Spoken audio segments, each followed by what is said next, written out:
আগের ভিডিওতে আমি তোমাদের কাউন্ট ফাংশন নিয়ে আলোচনা করেছিলাম। আজকে কাউন্ট ফাংশনে আরো গুরুত্বপূর্ণ কিছু ফাংশন কাউন্ট ইফ এবং কাউন্ট ইফস এই দুটো ফাংশন নিয়ে আলোচনা করব। যদি তোমরা কাউন্ট ফাংশন সম্বন্ধে না জেনে থাকো তাহলে আমার নিচে ডেসক্রিপশনে দেওয়া কাউন্ট ফাংশন লিংকে ক্লিক করে তার কার্যাবলীগুলো দেখে নিতে পারো। তাহলে আজকে আমরা শুরু করছি কাউন্ট ইফ এবং কাউন্ট ইফস এই দুটি ফাংশন। না, কাউন্ট ফাংশনে আমরা দেখেছিলাম যে কোনো কিছু সেলের মধ্যে কতগুলো ডেটা আছে সেই ডেটাগুলোকে কাউন্ট করতে আমরা ব্যবহার করে থাকি। কিন্তু আজকে আমরা কোনো নির্দিষ্ট শর্তের সাপেক্ষে কোনো কিছু কাউন্ট যদি করতে চাই তাহলে আমাদেরকে কাউন্ট ইফ ফাংশন ব্যবহার করতে হবে। এখানে দেখো যে এক্সেলে যে চার্টটা আমি এখানে তৈরি করেছি, এখানে কিছু ডেটা দেওয়া আছে, name, date of birth, birth year, birth place, gender, আর বার্থ প্লেস। তো আমি এই সিট থেকে যদি আমি কাউন্ট করতে চাই যে কতজন ফিমেল ক্যান্ডিডেট, মানে এখানে যে বাচ্চাদের জন্মগুলো এখানে আমি ইনক্লুড করেছি, তো কতজন শিশুর জেন্ডার হচ্ছে ফিমেল সেটা আমি কাউন্ট করতে চাইছি। তাহলে এখানে আমি একটা কন্ডিশন বেঁধে দিয়েছি যে আমি এখান থেকে সেই সমস্ত চাইল্ডদের কাউন্ট করব যাদের জেন্ডার হচ্ছে ফিমেল। তাহলে সেক্ষেত্রে আমাকে কাউন্ট ইফ ফাংশন ব্যবহার করতে হবে। কিভাবে? এখানে আমি ফর্মুলাটা লিখছি, দেখে নাও। Equal to count if. Count if লিখে ব্র্যাকেট যখনই ওপেন করলাম তখন এখানে দেখো কাউন্ট ইফের সিনট্যাক্সটা চলে এসছে। কাউন্ট ইফের সিনট্যাক্সটা হচ্ছে আমাকে রেঞ্জটা দিতে হবে, অর্থাৎ কোন রেঞ্জের মধ্যে থেকে আমি কাউন্টিংটা করতে চাইছি এবং কি কন্ডিশন বা কি ক্রাইটেরিয়ার উপর বেস করে আমি করতে চাইছি। এখানে আমার দুটো আর্গুমেন্ট কিন্তু দিতে হবে কাউন্ট ইফ ফাংশনের মধ্যে। তাহলে আমার ক্রাইটেরিয়াটা হচ্ছে যে জেন্ডারটা হতে হবে আমাকে ফিমেল ক্যান্ডিডেট এবং ফিমেল ক্যান্ডিডেটটা কোথায় আছে তার রেঞ্জটা আমাকে এখানে বলে দিতে হবে। তাহলে ফিমেল অর্থাৎ জেন্ডারটা রয়েছে আমার এই রেঞ্জের মধ্যে। তাহলে আমি এখান থেকে এই রেঞ্জটা সিলেক্ট করে নিলাম, অর্থাৎ E5 থেকে E11 কমা দিয়ে ফিমেল। এবার আমি এখানে টাইপ করতে পারি ফিমেল, ডাবল কোটেশন কমপ্লিট দিয়ে আমি এন্টার মারতে পারি। তাহলে এখানে আমাকে কাউন্ট করে দেখিয়ে দিচ্ছে যে 3 জন বেবি ফিমেল ক্যাটাগরির। দেখো নাম্বার 1, নাম্বার 2 অ্যান্ড নাম্বার 3, এই 3 জন হচ্ছে ফিমেল ক্যাটাগরির চাইল্ড। আবার আমি এই ফর্মুলাটাকে একটু মডিফাইড করতে পারি। ফর্মুলায় মডিফাইড করতে গেলে আমি এখানে F2 প্রেস করলাম। এই যে আমি ডবল কোটেশনের মধ্যে ফিমেল লিখেছি এটা আমি লিখতেও পারি, আবার না লিখে এখানে দেখো আমি অলরেডি লিখে রেখেছি জেন্ডারটা ফিমেল, আমি তার অ্যাড্রেসটাকেও চুজ করতে পারি। এনিওয়ান ডবল কোটেশনের মধ্যে ক্রাইটেরিয়াটা লিখে দিতে পারি অথবা তার সেল ভ্যালুটা দিয়ে দিতে পারি। এন্টার মারলাম, আমার হয়ে গেল ক্যান্ডিডেট 3। আরেকটা আমি এখানে দেখাচ্ছি যে বার্থ আফটার 2010, 2010-এর পর কতগুলো শিশু জন্মেছে। তাহলে এখানেও আমার একটা কন্ডিশন দেওয়া হয়েছে যে তাদের বার্থ ইয়ারটা 2010-এর পর, আফটার।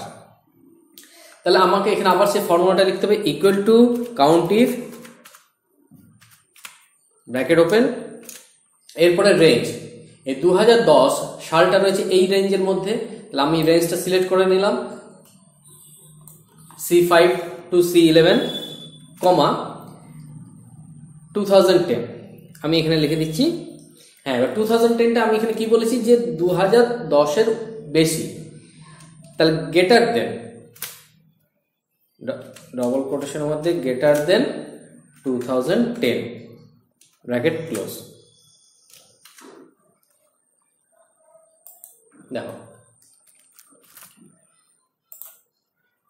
আফটার 2010, তার মানে আমি এখানে গ্রেটার দেন অপারেটরটা ইউজ করলাম। ঠিক আছে, এবার আমি এন্টার মারছি। কি দেখাচ্ছে? 2 জন। আমি এটা বোল্ড করে দিই। 2 জন ক্যান্ডিডেট 2010 সালের পর জন্মেছে। দেখো 2016 একটা, 2014 একটা। এই 2 জন ক্যান্ডিডেট 2010-এর পর জন্মেছে। তাহলে এইভাবে কোনো কন্ডিশন বা উপর ভিত্তি করে আমি কোনো কিছু কাউন্ট করতে পারি। নেক্সট যেটা আমি করাবো সেটা হচ্ছে কাউন্ট ইফস।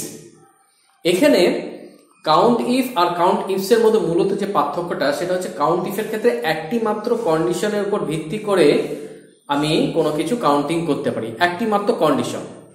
কিন্তু কাউন্ট ইফস এর ক্ষেত্রে সেটা একের অধিক যদি কোনো কন্ডিশন দেওয়া থাকে সেক্ষেত্রে কাউন্টিং এর আমাদের সুবিধার জন্য কাউন্ট ইফস ব্যবহার করা হয়, সেক্ষেত্রে কাউন্ট ইফ ফাংশন ব্যবহার করা হয় না। তাহলে এখানে আমি একটা কন্ডিশন দিয়ে রেখেছি যে জেন্ডার হতে হবে মেল এবং তাদের বার্থ প্লেস হতে হবে নয়ডা। এরকম কজন চাইল্ড আছে আমি কাউন্ট করব।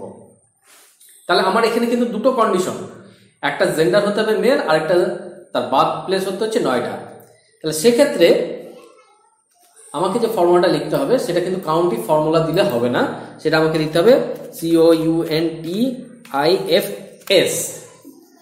এই কাউন্ট ইফ লিখে যখন ব্র্যাকেট দেবো তখনই এরও আমি একটা স্টেটমেন্ট আমি দেখতে পাবো যে count if criteria range 1, criteria 1, তারপর criteria range 2, criteria 2, criteria range 3, criteria 3, এইভাবে চলতে থাকবে। অর্থাৎ একের বেশি আমি ক্রাইটেরিয়া যদি দিতে চাই তাহলে আমাকে কাউন্ট ইফস নিতে হবে।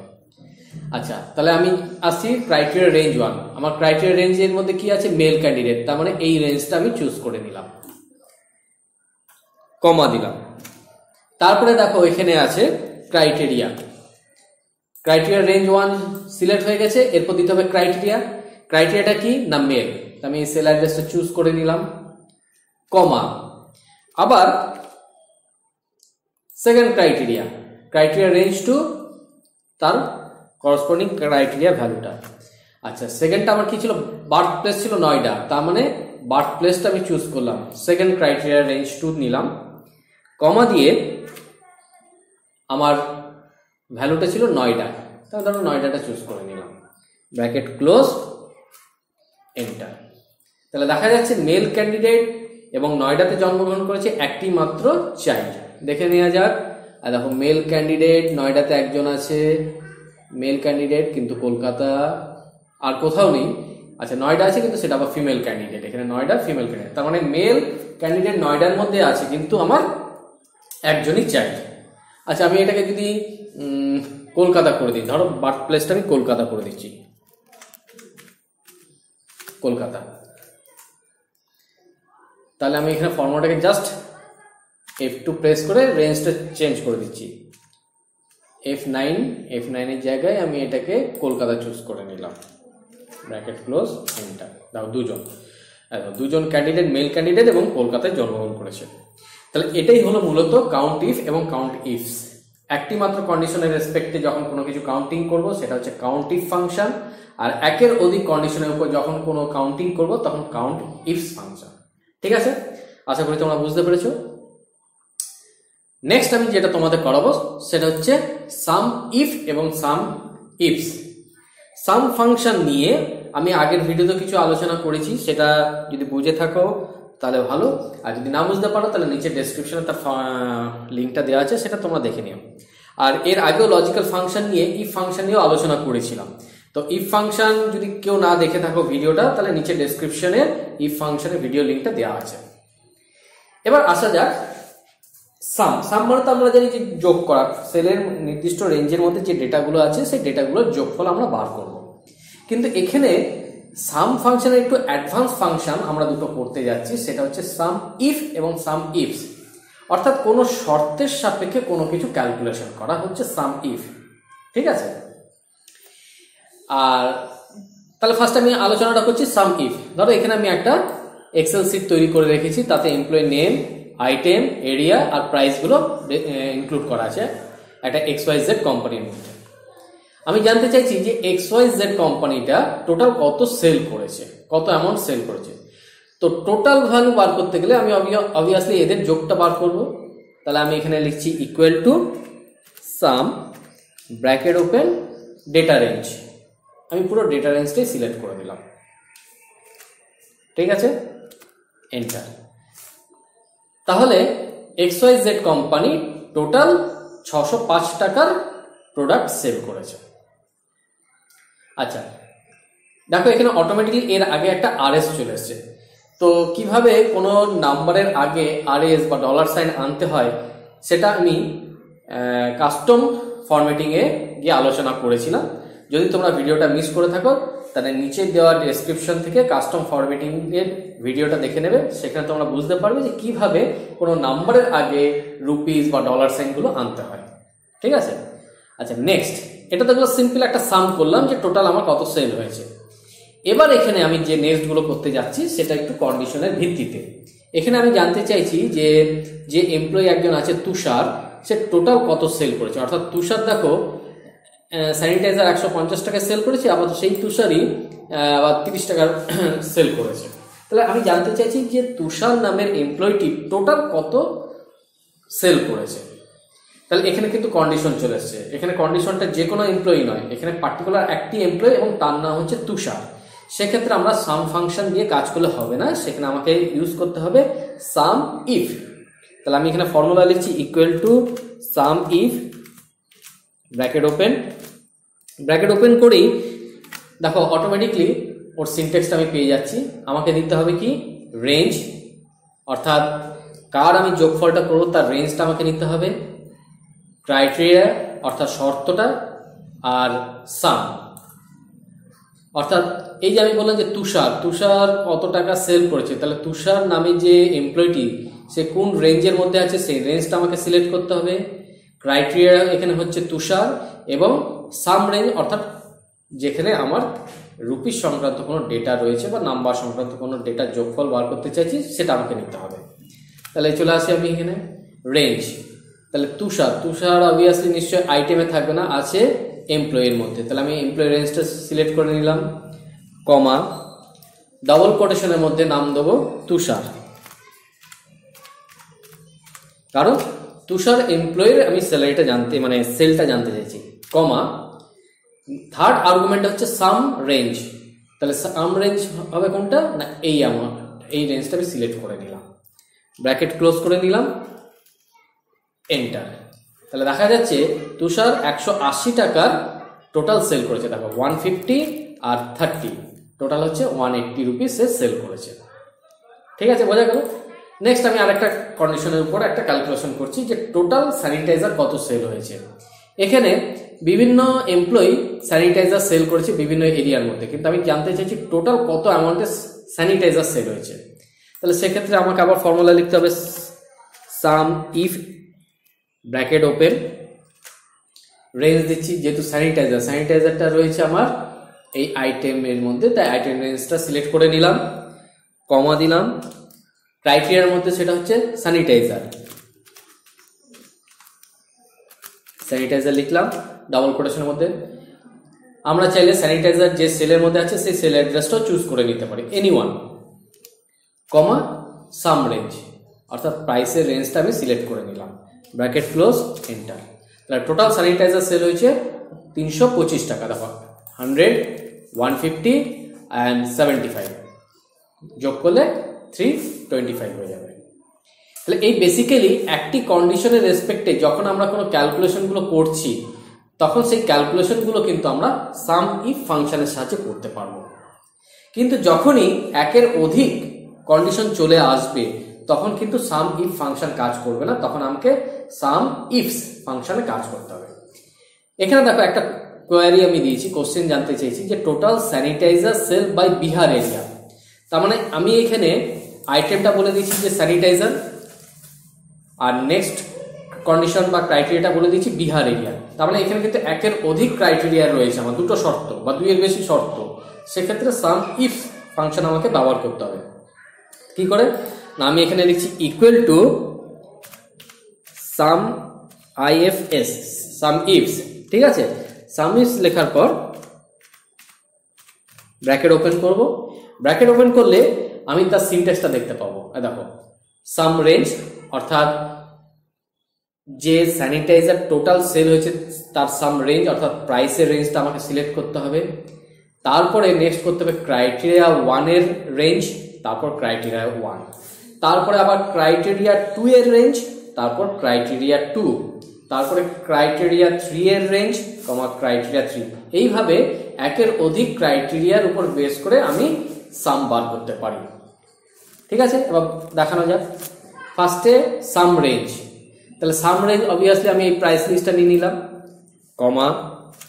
তারপর দেখো সেকেন্ডে এসছে ক্রাইটেরিয়া রেঞ্জ 1, তো আমার কি ছিল স্যানিটাইজার, টোটাল স্যানিটাইজার, তাহলে আমি ক্রাইটেরিয়া 1 এর রেঞ্জটা সিলেক্ট করে নিলাম, কমা। এবার ডবল কোটেশনের মধ্যে আমি স্যানিটাইজার লিখতে পারি, আমি লিখে দিচ্ছি স্যানিটাইজার,